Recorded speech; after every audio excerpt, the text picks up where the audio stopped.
తర్వాత బ్లూంబర్గ్ ఒక రిపోర్టు ఏం రాసిందంటే జూన్ 17 ఏదైతే ట్రంప్ మోడీ టెలిఫోన్ సంభాషణ జరిగింది కదా ఒక 35 నిమిషాలు, బాబు నీ జోక్యం ఏం లేదు, మేము ఆపేమని చెప్పామని భారత కార్యదర్శి కూడా చెప్పారు. అసలు అప్పటి నుంచే ఈ కోల్డ్ వార్ మొదలైంది అని చెప్పి ఒక రాసుకొచ్చింది. ఇందాక నేను అదే అడిగాను మిమ్మల్ని, అంటే కాశ్మీర్ అంశం, యుద్ధం ఆపడం, టారిఫ్లు ఇవన్నీ కొంత పెత్తనాన్ని మనం కాదంటున్నాం. ఇప్పుడు అసీఫ్ మునీర్కి పెద్దపీట ఆయన వేయడం, మళ్ళీ ఇప్పుడు పిలుస్తున్నాడు ఇంకోటి ఏదో కార్యక్రమానికి అక్కడ వెళ్తున్నాడు అనుకోండి, మళ్ళీ అంతే స్థాయిలో ఆతిథ్యం ఇస్తారు.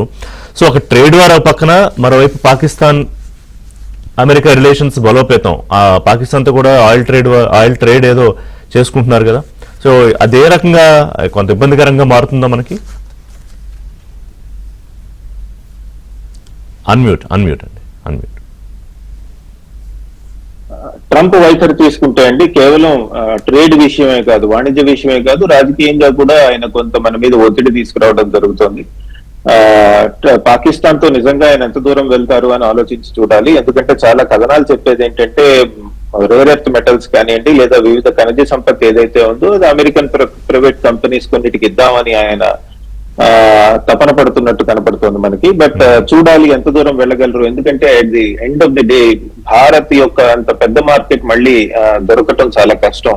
సో అమెరికా కూడా కొంత ఇంట్రెస్ట్ ఉంది ఆ భారత్ లాంటి రాజకీయంగా కానివ్వండి భౌగోళికంగా క్రిటికల్ గా ఉన్నటువంటి పొజిషన్ లో ఉంటాం.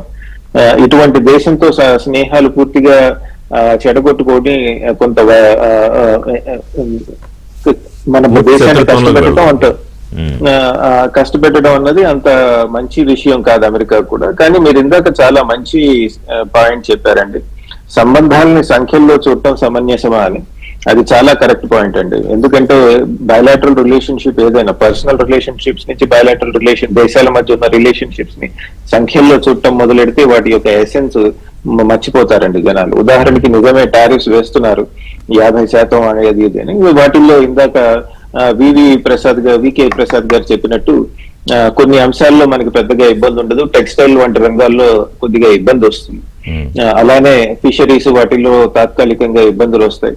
కాకపోతే ఈ నెంబర్స్ డేటా దాటి ఆలోచిస్తే కనుక మనము చాలా ముఖ్యమైన అంశం ఒకటి ఏంటంటే అమెరికాతో రిలేషన్షిప్ బాలేదు అంటే కనుక లేదా వెస్ట్ తో రిలేషన్షిప్ బాలేదు అంటే మన దేశంలో ఇన్వెస్ట్మెంట్స్ రావడం తక్కువ అవుతుందండి. ఎందుకంటే చాలా దేశాలు మన దేశంలోకి వచ్చి ఇన్వెస్ట్ చేసి వేరే దేశాలకు ఎక్స్పోర్ట్ చేయాలి, ముఖ్యంగా అభివృద్ధి చెందుతున్న దేశాలకు ఎక్స్పోర్ట్ చేయాలి అన్న ఒక ఆలోచన ఉంటుంది. అలా చెయ్యండి మీరు అని మనం ఎప్పటి నుంచో ప్రయత్నిస్తున్నాం, చెప్తున్నాం. చైనా +1 స్ట్రాటజీ అంటే ఏంటంటే చైనాలోనే కాదు మా దేశంలో కూడా పెట్టి మీరు వేరే దేశాలకు ఎక్స్పోర్ట్ చేయమని చెప్తున్నాం. సో ఇటువంటి ప్రక్రియ ఏదైతే ఉందో ఇది సంఖ్యలకి వెనక్కి అంటే సంఖ్యలతో లేకుండా ఉంటుంది, బియాండ్ నెంబర్స్ ఉంటుందండి. సో ఇది చాలా important point. So India US relationships కనుక మనం చూసుకున్నట్టయితే కేవలం బియాండ్ నెంబర్స్ టారిఫ్స్ అవి ఆలోచించినట్టయితే వచ్చే ఇన్వెస్ట్మెంట్స్, అలానే American allies, Japan is the second one of the largest investors in India, అలానే యూరోపియన్ యూనియన్ తో మనం ట్రేడ్ డీల్ చేసుకుందాం అనుకుంటున్నాం. అగైన్ బియాండ్ నెంబర్స్ మనం గమనించాల్సింది ఏంటంటే మనం సౌత్ ఈస్ట్ ఏషియాకి ఎక్స్పోర్ట్ చేద్దామని ప్రయత్నించడం జరుగుతుందండి. కానీ ఈ మధ్య వస్తున్న రిపోర్ట్స్ లో చూసుకుంటే కనుక సౌత్ ఈస్ట్ ఏషియాకి ఆల్రెడీ చైనా పెద్ద ఎత్తున ఎక్స్పోర్ట్స్ పెంచింది. ఎందుకంటే అమెరికా మార్కెట్ యాక్సెస్ చేయడం కష్టం అవుతుంది, అలానే యూరోప్ మార్కెట్ యాక్సెస్ చేయడం కష్టం అవుతుంది.